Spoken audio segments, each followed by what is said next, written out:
नमस्कार। आज हम 1962 के युद्ध को समझेंगे कि आखिर भारत और चाइना के बीच युद्ध क्यों हुआ। 1962 के युद्ध के पूरे डिटेल को समझेंगे।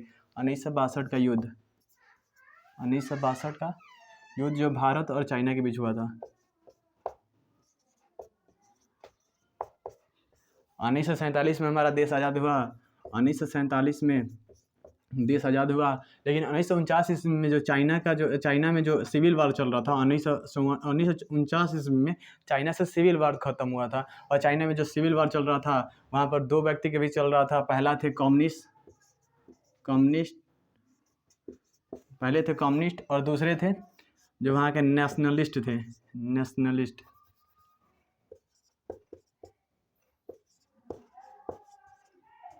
नेशनलिस्ट जो चाइना में जो सिविल वॉर चल रहा था कम्युनिस्ट और नेशनलिस्ट के बीच, जिसमें कम्युनिस्ट की जीत हो गई और नेशनलिस्ट की हार हो गई। इसलिए जो नेशनलिस्ट थे वो अलग जाकर अपना देश बना लिए, जिसे ताइवान कहा गया। ये अलग देश बना लिया अपना, जिसे ताइवान कहा गया। इसे कहा गया रिपब्लिक ऑफ चाइना। इसे हम रिपब्लिक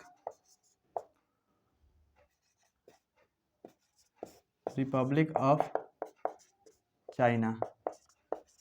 और ये जो कम्युनिस्ट ने उन्होंने अपना देश बना लिया, जो मेन चाइना आता है, उसे कहा गया पीपल्स रिपब्लिक ऑफ चाइना।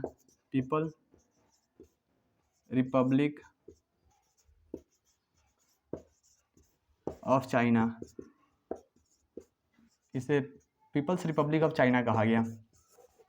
जो कम्युनिस्ट थे उन्होंने पीपल्स रिपब्लिक ऑफ चाइना, जो मेन चाइना आ जाता है, जबकि जो कम्युनिस्ट थे उन्होंने जो है ताइवान बना लिया अलग जाकर देश, जिसे रिपब्लिक ऑफ चाइना कहा गया। भारत हमेशा से चाइना का समर्थन करते रहा है, चाहे भारत जो है यूएनओ में चाइना को सदस्यता दिलाया। इनफैक्ट 1960 ईस्वी में जब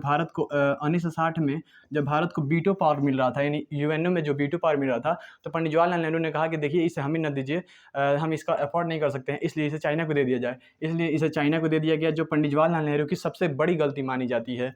उसके बाद से 1949 ईस्वी में चाइना ने तिब्बत को कब्जा कर लिया और वहाँ के दलाई लामा भाग के चले गए थे भारत में, जिसे भारत ने समर्थन दिया। उसके बाद 1954 ईस्वी में 1954 में भारत और चाइना के बीच जो है समझौता होता है, पंचशील समझौता। इस पंचशील समझौता के तहत कहा जाता है कि ना भारत चाइना के ऊपर अटैक करेगा, ना चाइना भारत के ऊपर अटैक करेगा। यानी कहा दिया जाता है कि भारत ना चाइना के ऊपर अटैक करेगा, ना चाइना भारत के ऊपर अटैक करेगा। और कोई भी इंटरनेशनल कानून होगा, यानी कोई भी इंटरनेशनल विवाद होगा, तो उस पर जो है दोनों को चुप्पी साधे रखना है, यानी चुप रहना है। और जो है भारत और चाइना के बॉर्डर डिस्ट्रीब्यूट को देख लेते हैं कि भारत और चाइना के बॉर्डर डिस्ट्रीब्यूट आज से नहीं बल्कि ब्रिटिश शासनकाल से ही माना जाता है, क्योंकि जो भारत और चाइना का जो बॉर्डर रह जाता है वो पर्वतीय क्षेत्र में जाता है। यानी भारत और चाइना का जो बॉर्डर क्षेत्र आ जाता है वो पूरी तरह से जो है पर्वतीय क्षेत्र में जाता है। ये हिमालय पर्वत है और यह पर्वतीय क्षेत्र में पूरी तरह से जो है आ जाता है। इसलिए यहाँ पर कोई भी शासक का कब्जा नहीं था। इसलिए जो नेचुरल लाइन थी उसी को ही बॉर्डर लाइन घोषित कर दिया गया। जो नेचुरल लाइन थी, जो पहले से थी, उसी को ही चाइना ब्रिटिश शासनकाल में इसी को घोषित कर दिया गया। यानी इसी को जो है मेन लाइन घोषित कर दिया गया, यानी मेन बॉर्डर घोषित कर दिया गया। जो ये लाइन था उसे जो घोषित कर दिया गया। और चाइना हमेशा से कहता रहा है कि अरुणाचल प्रदेश, जो अरुणाचल प्रदेश वाला हिस्सा है, चाइना हमेशा से कहते रहा है कि अरुणाचल प्रदेश हमारा जो दक्षिणी तिब्बत है, हालांकि खुद तो उसका चाइना है नहीं, लेकिन कहता है कि दक्षिणी तिब्बत जो है हमारा है, दक्षिणी तिब्बत हमारा है। यहाँ पर एक जगह है जिसका नाम है तवांग। अभी देखे हैं कि तवांग में फिलहाल में चाइनीज सैनिक घुसे थे, लेकिन भारत के सैनिक जो है उन्हें मारकर भगा दिए। यानी जो है यहाँ पर तवांग है, इसी के थ्रू चाइनीज सैनिक जो है 1962 में भारत में प्रवेश किए थे, इसी तवांग के क्षेत्र के तहत। हालांकि पहले अरुणाचल प्रदेश का नाम अरुणाचल प्रदेश नहीं हुआ करता था, पहले अरुणाचल प्रदेश का नाम हुआ करता था तो नेफा हुआ करता था, यानी नेफा हुआ करता था।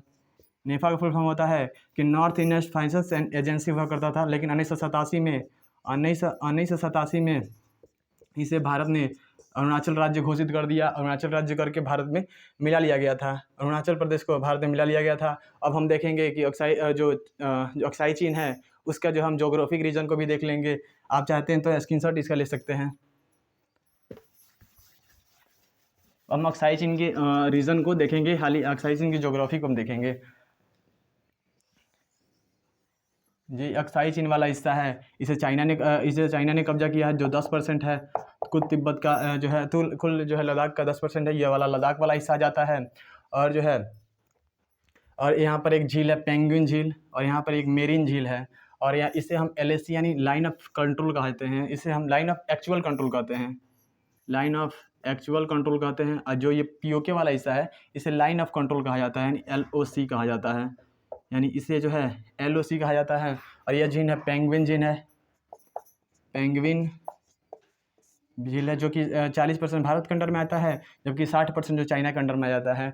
यह मेरीन झील है, यानी यह वाला हिस्सा जो है मेरीन झील में आ जाता है। और 1956 में चाइना ने यहाँ पर एक हाईवे बना दिया।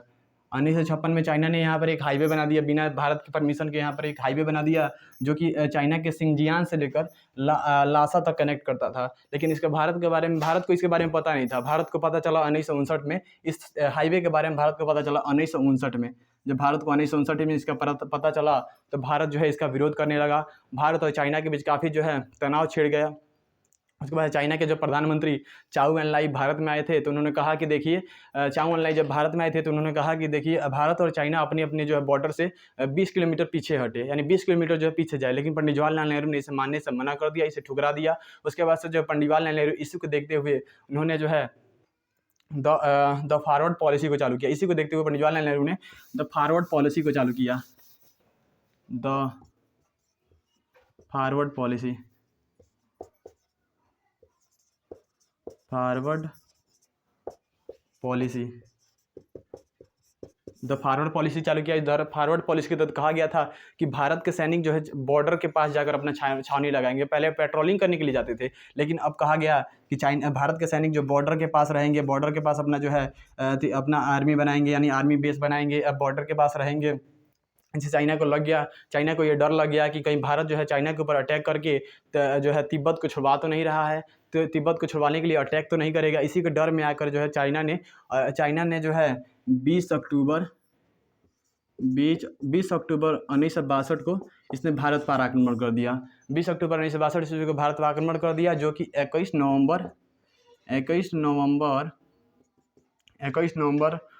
1962 तक चला था, यानी 1 महीने तक लगभग ये युद्ध चला था। और इसमें 4 दिन के अंदर ही चाइनीज सैनिक जो है पूरी तरह से भारत में तवांग के थ्रू पूरी तरह से भारत में घुस गए, अरुणाचल प्रदेश को पूरी तरह से कब्जा कर लिए। अरुणाचल प्रदेश में उनका जो है पूरी तरह से कब्जा हो गया, यानी जो पूरी तरह से जो है 4 ही दिन में पूरी तरह से अरुणाचल प्रदेश को कब्जा कर लिए थे। तवांग वाले एरिया भी कब्जा कर लिए थे, यानी पूरी तरह से जो है उन्होंने 4 दिन में ही कब्जा कर लिया। 4 दिन में कब्जा करने के बाद 3 सप्ताह तक फिर युद्ध बन रहा, 3 सप्ताह युद्ध बंद हो गया। फिर से जो 14 नवंबर को फिर से युद्ध चालू हो गया, यानी 14 नवंबर को फिर से युद्ध चालू हो गया। और इसमें सबसे जो भयंकर लड़ाई मानी जाती है जो है रेजांगला की लड़ाई। रेजांगला की लड़ाई इसमें सबसे प्रमुख लड़ाई है, यानी रेजांगला की लड़ाई,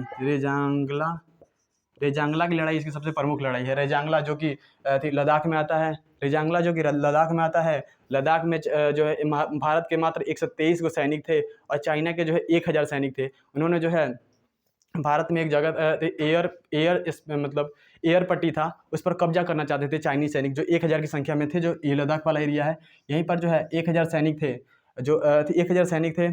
और जो है भारत में मात्र 130 गो सैनिक थे, और इसे रेजांगला की लड़ाई कहा जाता है। इसमें यहाँ पर एक एयर पट्टी था, एयर पट्टी था। इस एयर पट्टी को कब्जा करना चाहते थे, यानी एयर पट्टी को कब्जा करना चाहते थे। लेकिन भारत के 123 को सैनिक मिलकर ना चाइना के 1000 सैनिकों को मार दिया। 1000 सैनिकों को, चाइना के 1000 सैनिकों को मार दिया। और इसके कमांडर थे, जो रेजांगला की लड़ाई में इसके कमांडर थे, तो उनका नाम था शैतान सिंह, मेजर शैतान सिंह नाम था, शैतान सिंह। इन्होंने जो है 23 सैनिक ने मिलकर जो है चाइना के 1000 सैनिकों को मार दिया। इनकी यहाँ पर मृत्यु हो गई। अगले साल इनकी लाश मिली थी, जो है ग्लेशियर में दबे हुए इनकी लाश मिली थी।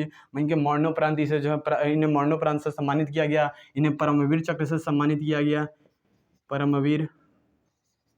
परमवीर चक्र से इन्हें सम्मानित किया गया। भारत का सबसे सर्वोच्च जो सैनिक पुरस्कार से इन्हें सम्मानित किया गया। जो मेजर शैतान सिंह थे, उन्हें जो है ऐसे सम्मानित किया गया। हालांकि भारत के लगभग जो है 1300 सैनिक मारे गए, लगभग 1300 सैनिक भारत के मारे गए। 1700 लोग लापता हो गए, 1700 सैनिक लापता हो गए। और जिसमें से 4000 सैनिकों को चाइना ने जो है बंदी बना लिया, लेकिन बाद में इन्हें छोड़ दिया।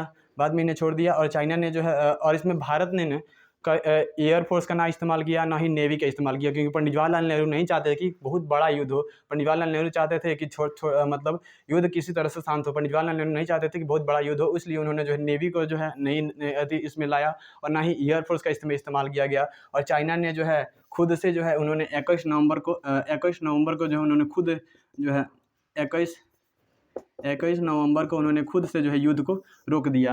उन्होंने खुद से युद्ध को रोक दिया और अरुणाचल प्रदेश से फिर से वो वापस चले गए, या अरुणाचल प्रदेश से वापस चले गए। लेकिन जो अक्साई चीन में घुस गए थे, अक्साई चीन से वापस नहीं गए, जो कि आज भी चाइना के अंडर में अक्साई चीन आता है। और चाइना को आखिर में पीछे हटने की ज़रूरत क्यों पड़ी, आखिर चाइना पीछे क्यों हटा, इसको हम देखेंगे कि आखिर चाइना पीछे हटने की ज़रूरत क्यों पड़ी। तो हम देखेंगे कि चाइना आखिर पीछे हटने की ज़रूरत क्यों पड़ी। तो आप इसका स्क्रीनशॉट चाहे तो ले सकते हैं। आखिर चाइना को पीछे हटने की ज़रूरत क्यों पड़ी। तो चाइना जब कब्जा कर ही लिया था तो इसे पीछे हटने की आखिर ज़रूरत क्यों पड़ी। तो चाइना को जो है कई सारी चीज़ें मिल गई थी, जैसे उसे जो है एशिया में दबदबा बनाना था, यानी एशिया में उसे अपना दबदबा बनाना था। एशिया में उसका दबदबा बन गया। इसने द फॉरवर्ड पॉलिसी को रोकना चाहता था, यानी द फॉरवर्ड पॉलिसी को रोकना चाहता था, इसने द फॉरवर्ड पॉलिसी को भी रोक दिया। और इसको डर था, चाइना को डर था कि कहीं यूएसए यानी अमेरिका, ब्रिटेन, यूके, यूएसएसआर इसमें आ ना जाए। अगर यूएसएसआर अगर इंडिया का साथ देता है, यूके अगर इंडिया का साथ देता है, तो जो है चाइना को बहुत ज़्यादा दिक्कत पड़ जाएगी। और भारत ने जो है यूएसएस से मदद भी मांगी थी, और भारत उस समय यूएसए ने कहा था कि हम भारत को मदद करेंगे, इसलिए चाइना को जो है पीछे हटने की ज़रूरत पड़ी। इसलिए चाइना जो है पीछे हट गया, यानी चाइना जो है पीछे हटा इसी की वजह से। और उस समय जो है क्यूबा क्राइसिस भी चल रहा था, यानी चाइना और यूएसएसआर ये अपने अमेरिका यूएसएसआर अपने में बिजी थे। ये जो है अपने इन दोनों के तृतीय विश्व युद्ध होने वाला था, इसके भी परमाणु बम मारने वाला था, भाई इसके भी परमाणु बम मारने वाला था। और तृतीय विश्व युद्ध कभी ना कभी हो सकता था, लेकिन एक व्यक्ति की वजह से तृतीय विश्व युद्ध रुक गया। ये रहा मतलब इसलिए वजह चाइना को जो पीछे वापस हटने की जरूरत पड़ी। और इसका प्रभाव क्या रहा, यानी इस युद्ध का भारत पर प्रभाव क्या पड़ा, यानी इसका प्रभाव देखेंगे कि भारत में आखिर युद्ध का प्रभाव क्या पड़ा। तो भारत जो है जो पंडित जवाहरलाल नेहरू की छवि जो पूरी दुनिया में प्रचलित थी, उनके छवि को जो है धूमिल हो गया, उनका छवि को जो है नीचे ठेस पहुंचा। और भारत को जो है इसे सीखने को मिला, भारत को कई सारी चीज़ें जो है इसे सीखने को मिली। भारत अपने सेना को बढ़ाने लगा, यानी भारत जो है अपनी सेना को मजबूत करने के चक्कर में पड़ गया। क्योंकि कभी भी हमें पहले पता चलता था कि हमें सिर्फ जो पाकिस्तान से युद्ध है, पाकिस्तान से डरना है, लेकिन चाइना जो है इस पर चाइना भी कूद गया। इसलिए हमें कभी भी ना कभी डर है कि चाइना और पाकिस्तान दोनों मिलकर हमारे ऊपर अटैक कर सकते हैं, क्योंकि उनके बीच दोस्ती भी बहुत ज़्यादा है। इसलिए भारत अपनी सेना को मजबूत कर रहा है, और भारत जो है खुद का मिसाइल सिस्टम को मजबूत कर रहा है, यानी मिसाइल सिस्टम को मजबूत कर रहा है। मिसाइल सिस्टम को भारत मजबूत कर रहा है। आखिर इसे मजबूत कर रहा है ताकि जो है हम उसका जो है सामना कर सके। और भारत और पाकिस्तान के बीच जो है इस जो है इसका प्रभाव यह रहा कि भारत और पाकिस्तान के बीच दोस्ती भी बढ़ गई।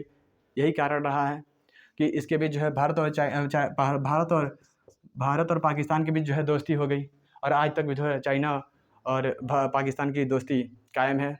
और उम्मीद है आपको 1962 का युद्ध पूरी तरह से समझ में आया होगा। अगर समझ में आया होगा मिलते हैं अगले वीडियो में, तब तक के लिए जय हिंद।